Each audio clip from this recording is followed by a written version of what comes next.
All right, according to Fox Sports, the Orlando Magic will interview Jason Kidd for their vacant head coaching spot this week. The Lakers have granted them permission.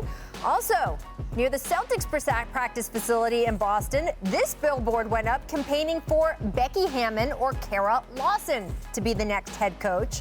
Again, Kara has worked on the Celtics staff. She is just fantastic, Monica. Who do you think is the best fit to coach the Celtics?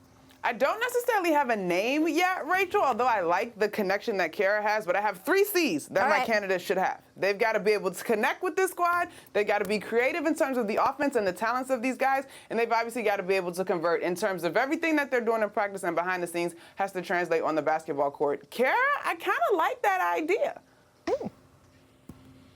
So this answer, I am no way, shape, or form trying to take this coach away from the current team, which is Nate McMillan from the Atlanta Hawks. Okay. Because I think the Atlanta Hawks more than likely will try to keep him. Yes. But I think what Nate McMillan has proven and shown what he can do with the Trae Young.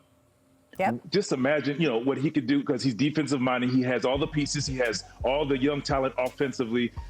Nate McMillan will be a good candidate, as well as Becky Hammon. I think Becky Hammon proved that she can handle a team. I think she won the Summer League some years back ago with the Spurs, obviously, and she took control of that team and did a great job. So, I think there's some great candidates out there. There's always Chauncey Billups and Sam Cassell, who's put his time in as well. But I think Nate McMillan is showing that he can handle superstars and take them to the next level. There again, if the Hawks don't take him or snatch him up, maybe so.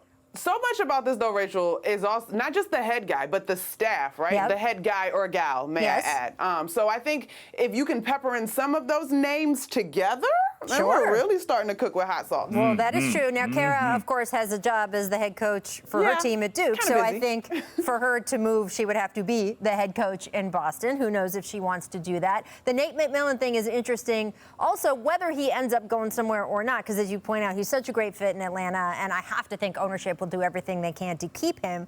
But he is still have that interim tag. And if I'm Nate McMillan, I'm not saying no to other job interviews if they come up. So if there's a bidding war for me, that's not the worst thing in the world either. Just, again, it's amazing when you look at a difference a year makes where, the Pacers got rid of him, even though he made the playoffs with that team, even though he had just recently gotten a contract extension. And here he is now, has his team neck and neck, ready for fighting for the Eastern Conference Finals, and possibly, as you note, Vince, a bidding war breaking out for him. I do think it is interesting that Brad Stevens is hiring his replacement. That is very unusual in the NBA. And look, one of the questions that was asked, Tim Bontemps asked at the press conference where Danny Ainge announced he was retiring and that Brad would be moving on to the front office, Tim asked both ownership and people front-facing at that press conference, hey, why is Brad Stevens better for the franchise to be in the front office instead of on the sideline?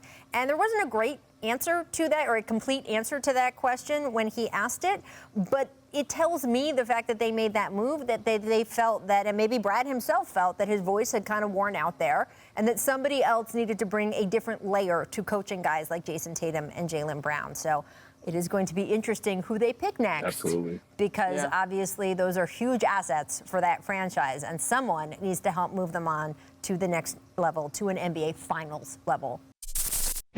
Thanks for watching ESPN on YouTube. For live streaming sports and premium content, subscribe to ESPN+.